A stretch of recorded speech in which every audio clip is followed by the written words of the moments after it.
Hey guys, DJ from PTA. Want to go over this Bksy trade. This was on May 25th. I had a few members reach out to me, a few people actually on Twitter that reached out to me as well in reference going over this trade because it ended up being a 3-day trade. I didn't play either one of those days. I had other stocks that I were looking at. But I wanted to kind of go over the trade because there was a lot of people who did play it in the Discord. But some people felt they played it wrong. Some people made money on it. A few people lost. So I wanted to kind of go over the trade to give you a breakdown of what I would have been thinking if I was looking at this trade full scope. So again, I always start off with a daily, weekly. In particular, you had a nice little bounce that came off of this one. So I would have drew a line here, mainly because that's where the stock kind of stopped and then pulled away from. So that 140 area. The next area would have been here. As you can see, the stock slammed, sucked up, and went sideways there and went back up. And then it pulled back down to this area again, and then it broke down.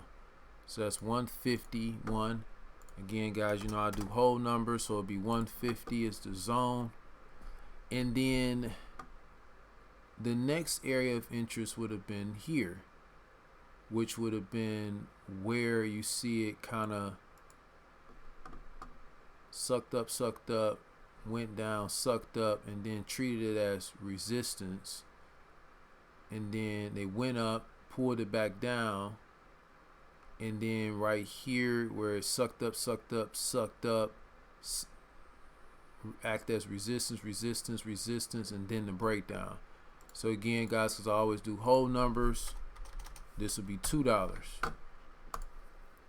So these are your areas that I would be looking at off top. So it may be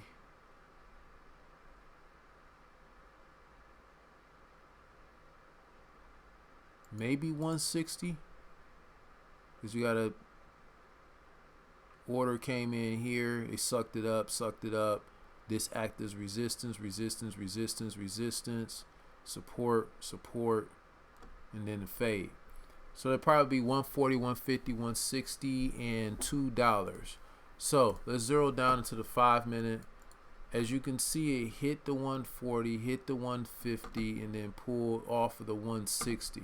So it hit all those areas before it pulled back. Looking at the 1 minute, you see that that one candle there, that was a lot of volume, 317,000. And then still making a higher low. And then it ripped again, 392.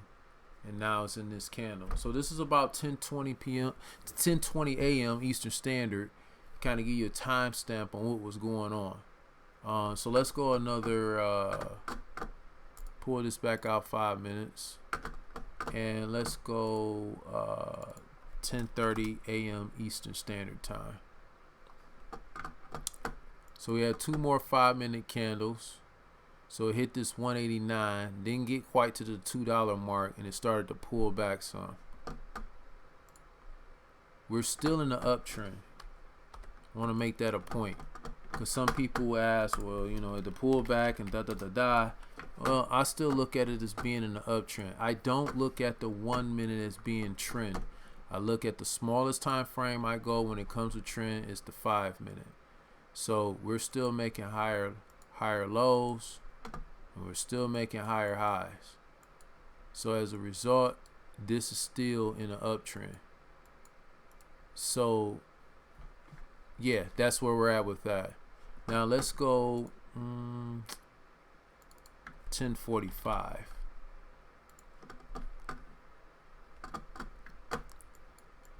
So now we're still in the uptrend. Still haven't had any pullback. Let's go another 15 minutes and make that 11 o'clock. So it's 11 a.m. Eastern Standard Time coming into zombie hour.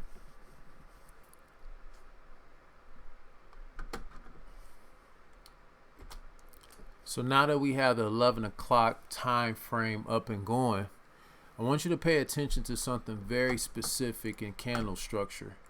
And I'm going to do a video on this to kind of break down candle structure so that people can understand what I mean when I say that. So we have it changing trend here. It's creating higher lows and lower lows, lower highs, lower lows. So lower lows, lower highs in these two candles. Then we got us a slight reversal going on here, but it hit 217 twice. So let's talk about this particular candle in question, this one here, this green candle. Now most people will see that candle as being a positive candle. I don't look at it that way. Let me show you why.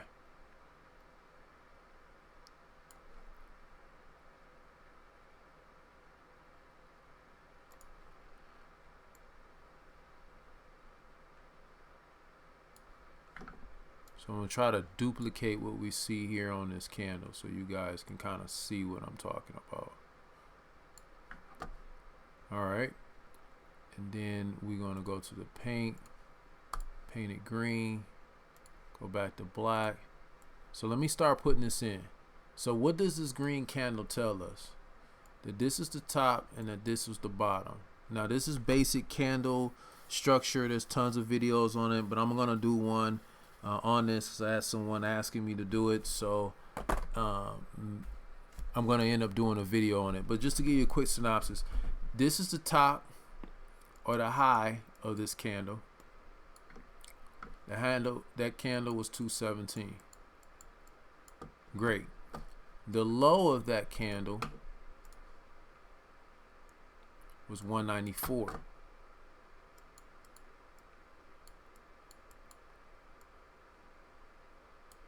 All right, 194 is the low. Now this is the open. That's what makes it a green candle. A green candle is when the close is greater than the open. That's all a green candle means. Doesn't mean that it's going to do anything other than that. That doesn't mean that it was positive or green is green. What it means is that the close was greater than the open. So with that being said, the open was 199. Go back to my paint.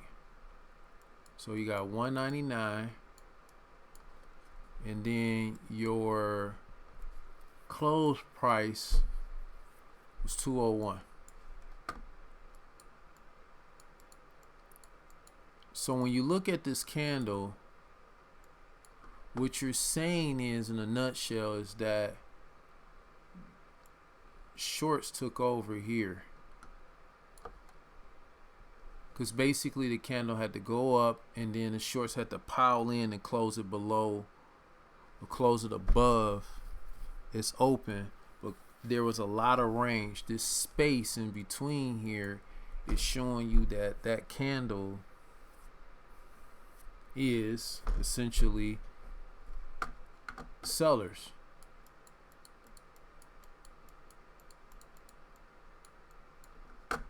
Those are all sellers in this candle. So let's go out 30 minutes. So because of this massive selling in this candle, they try to pull it back up. Now what I want you to do and pay very close attention to is pay attention to the volume.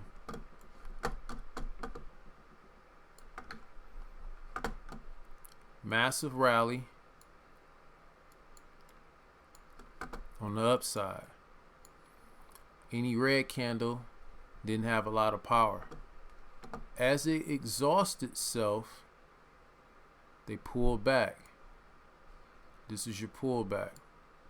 You tried it again on a rally, back to the highs, couldn't get it above it. So as a result,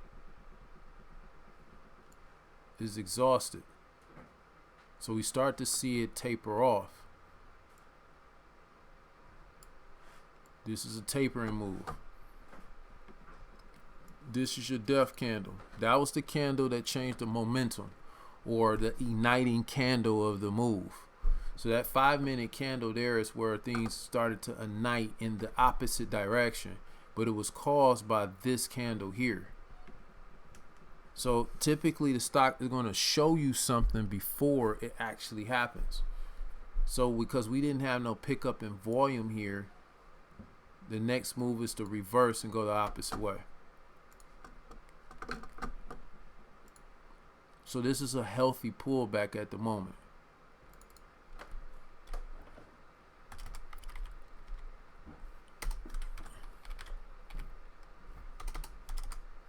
Let's go to 12 o'clock.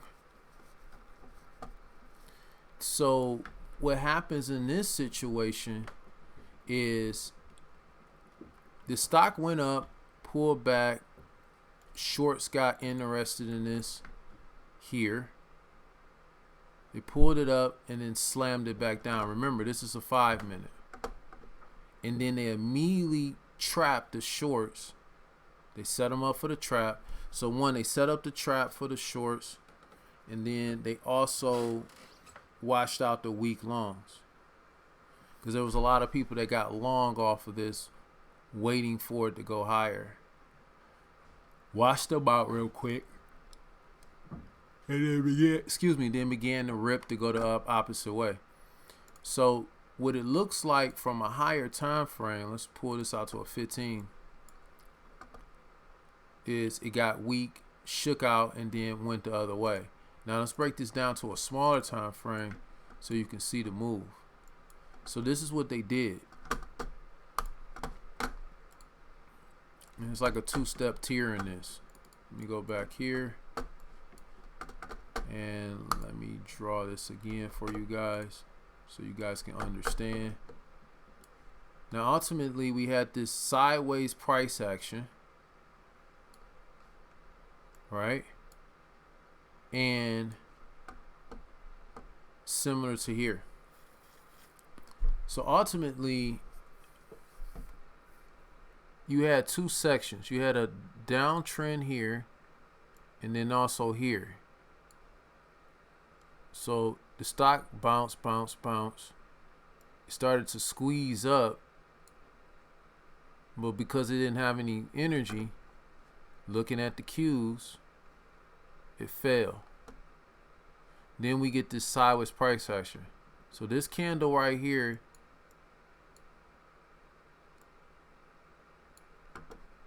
so they had a momentum shift here on this candle. Okay, so we had a momentum shift here, shifted down, volume drop. Then you had a spike up, then you had a volume drop. This other spike up right here, and let's look at that.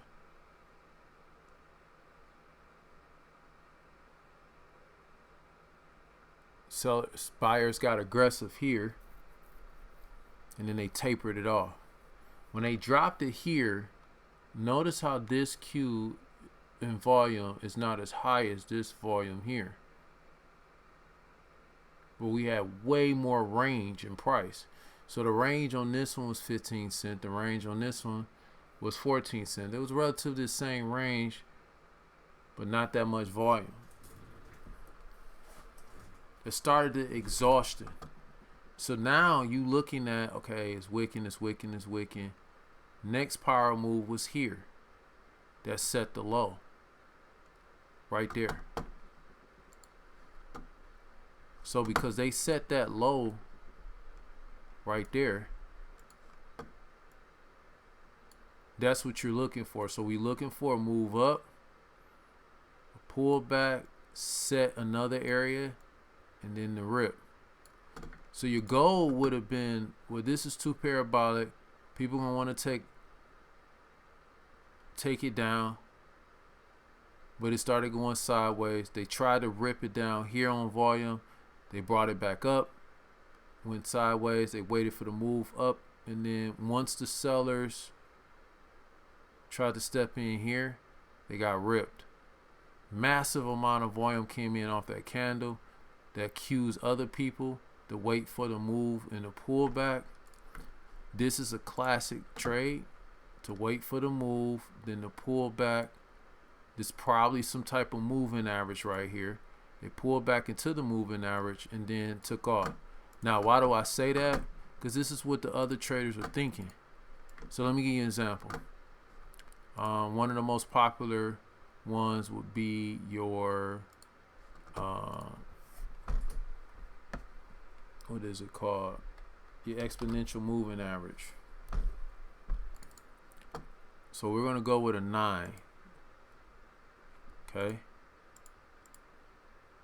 As I stated, pull back into a moving average. So with 9 being the most popular moving average, everybody piled in right here.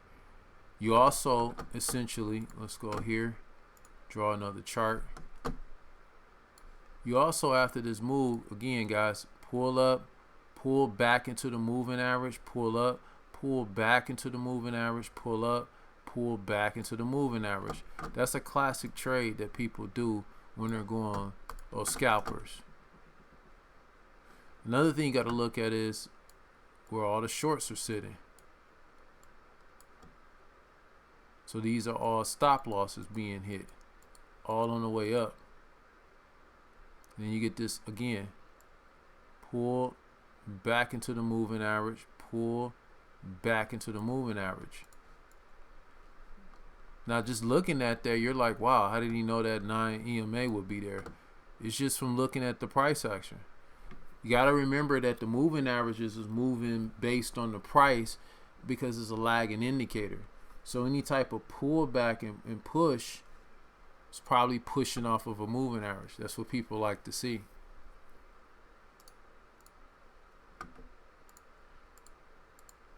So because of that, it pushed, pull, and went higher, 243.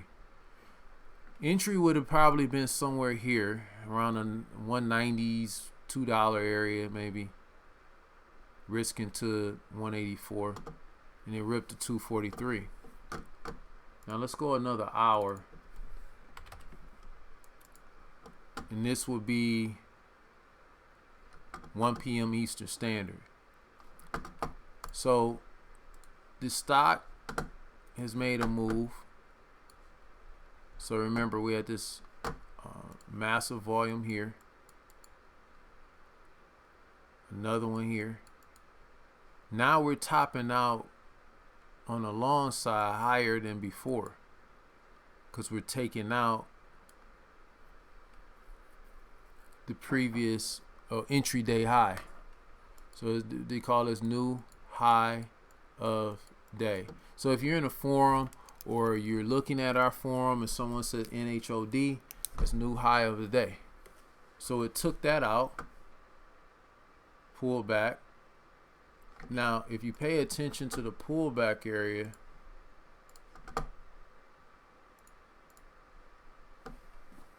$217 being the high, the stock bounced, pulled up, bounced, rejected this area, came back, and then rejected it again. This is where a lot of people jumped in. Why is that? Well, let's think about this. You just created a higher low. So you broke out of the range, which was the previous higher day. So we can put P, previous high of day. You pushed away, came back, respected that area, and then went higher. As you're going higher, volume is decreasing. So now you're doing this number. And then people jump in here, didn't take out the lows, we appear that it's going to go higher. Let's go another hour.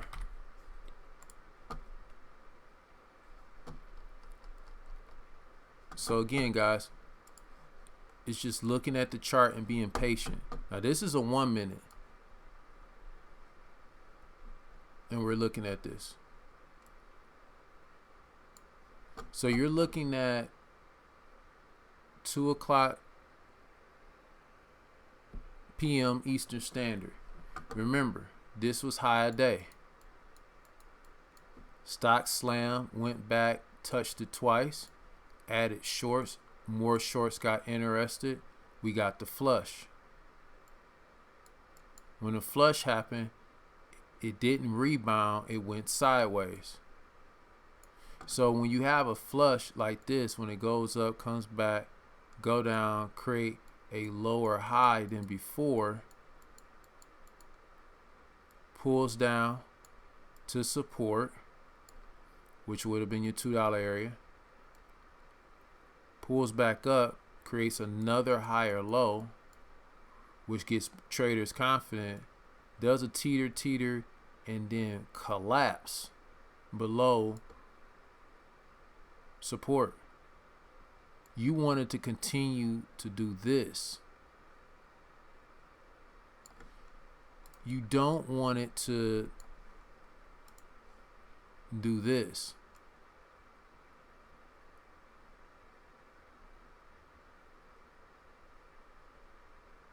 Because that's the recipe for it to go up.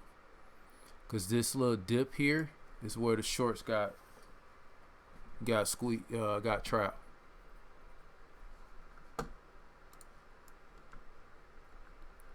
So when you're playing this trade in the way that I'm just saying, you'll look at it differently. We had this massive rip, pull back to that moving average you talked about before, rip, pull back to support or resistance, now acting as support. It ripped. They came back, shorts got interested, got protected, it ripped again, a little higher than the previous higher low. So as a result, you get a pullback, a bounce, pullback, again, sideways price action, just like they did here. This time they ripped it up, pulled it back, ripped it up, pulled it back. This is another triangle. And then they ripped it again. Then they went sideways.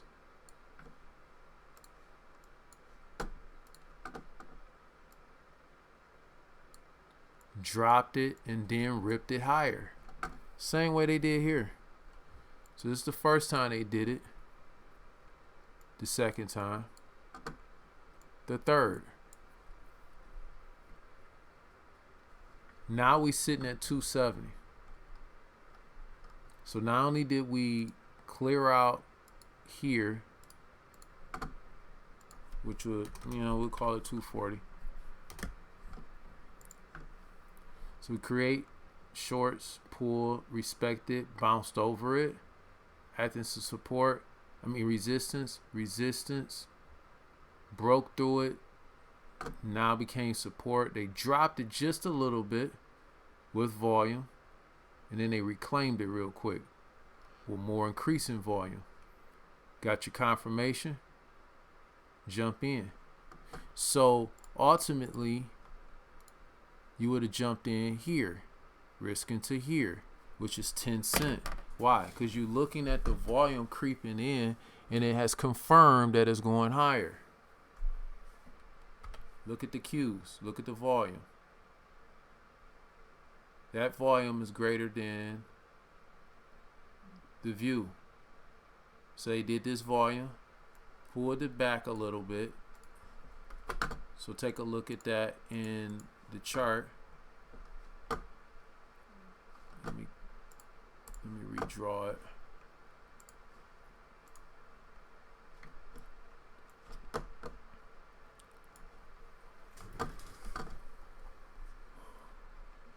This confirmed the volume. Then what they do, rip it higher, pull back, and then went higher. So traders got in there, which ultimately wiped out this area, which was the new high. Remember, the area was acting as resistance, pulled back, then they checked it again, pulled back, and then they ripped it higher.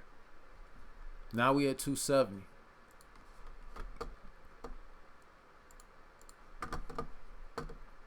So let's go to 230. So not only did it do the 250, once it ripped and came back, it's created another area.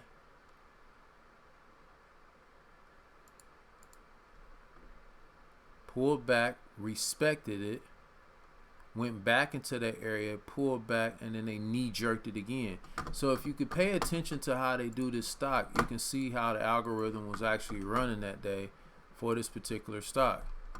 So remember, they went sideways first to trap them, pulled straight into that moving average, bounced it off the moving average twice, created resistance, came back, respected the support, came up, created another resistance, which if you pay attention, you can see how they began to, sell off, pull, and then they aggressively started to sell into the pull down.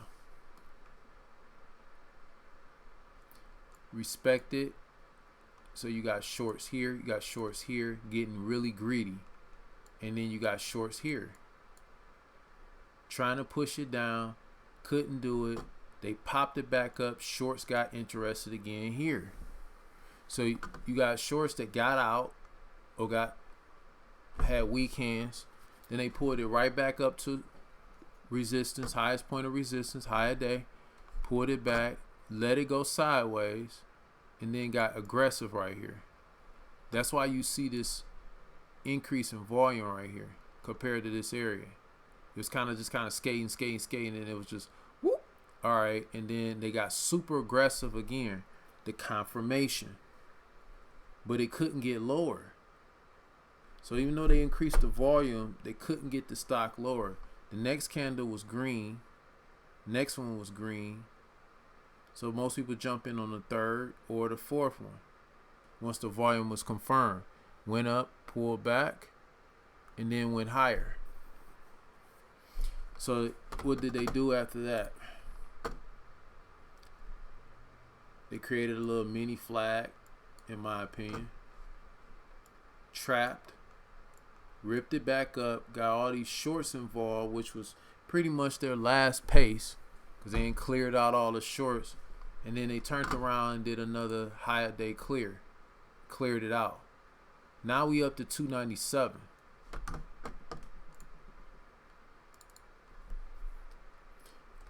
I'm going to go to 3 o'clock.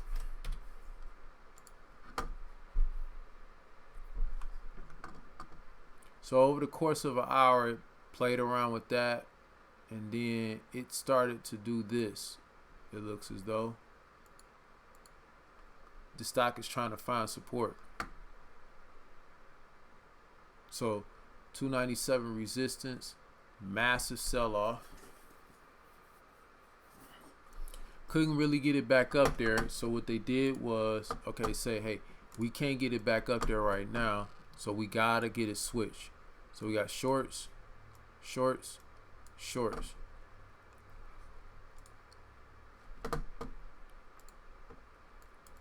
Let's go to 330. So as a result, the longs got tired. You had short, short, short. This one's shorter than these shorts, and then this one is shorter. This candle right here, and let me take that green mark off so you can see it. This candle right here is what marked the move difference. Because before you had all the green candles being full of bodies, it was rejecting, rejecting, rejection.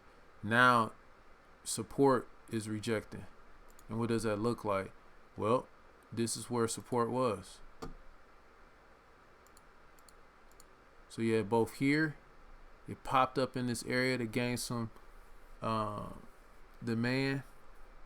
They popped it up again, and then they flushed it. So now shorts are getting anxious and really getting greedy because of the downward move. And then look where it bounced at. pretty much about there. So this is about the same area where it rejected from and then came back and respected, and then it ripped. So drawing the lines will kind of give you an idea of where everything is, why it's doing this, why it's doing that.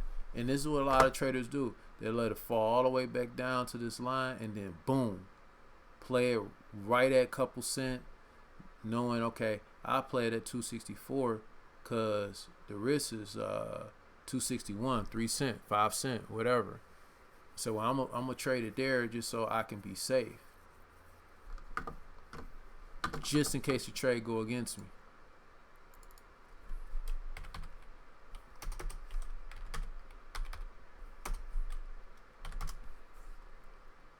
So let's go to the end of the day. Into after hours. So we got us a nice flush back down. It hit that support, 217, which was resistance before, came new support, and then they bounced it right back up to 262.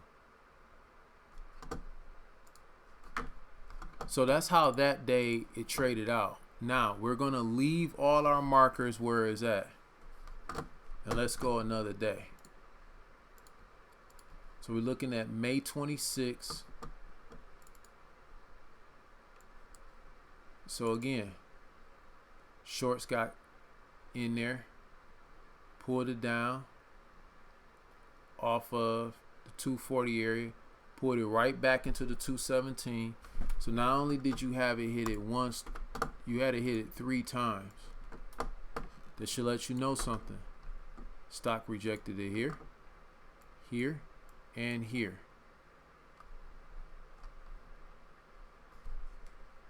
Now I want to draw your attention to the daily. As you notice that this is a red candle, but it's not lower than this. It's actually still trending higher. You got lower lows, higher lows than this particular candle outside of the wick.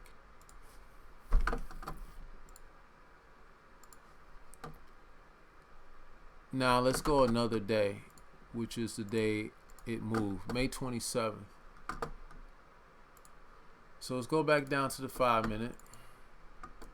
Remember we had this sideways price session. Remember it rejected, and then set a higher low.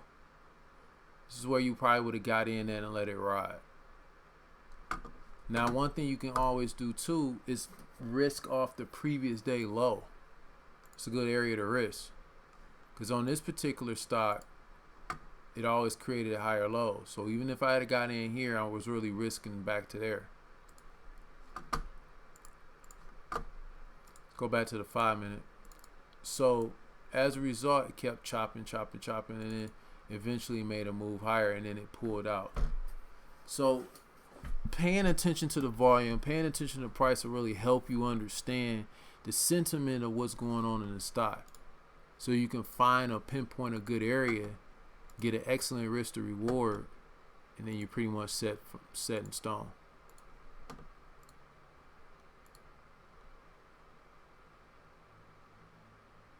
So the key to it all is making sure you understand the volume, what side of the volume is moving, as well as being patient with the price action and allowing the trade to form. This is probably why most traders trade off the 5 and 15. They might use a 1 minute as an entry, but most of them are looking at the patterns from a 5 or 15 standpoint, along in conjunction with TA, technical analysis, and looking at the stock from a top-down analysis will kind of give you an idea what the support, resistance areas, and all those different things are, so you can play accordingly around that.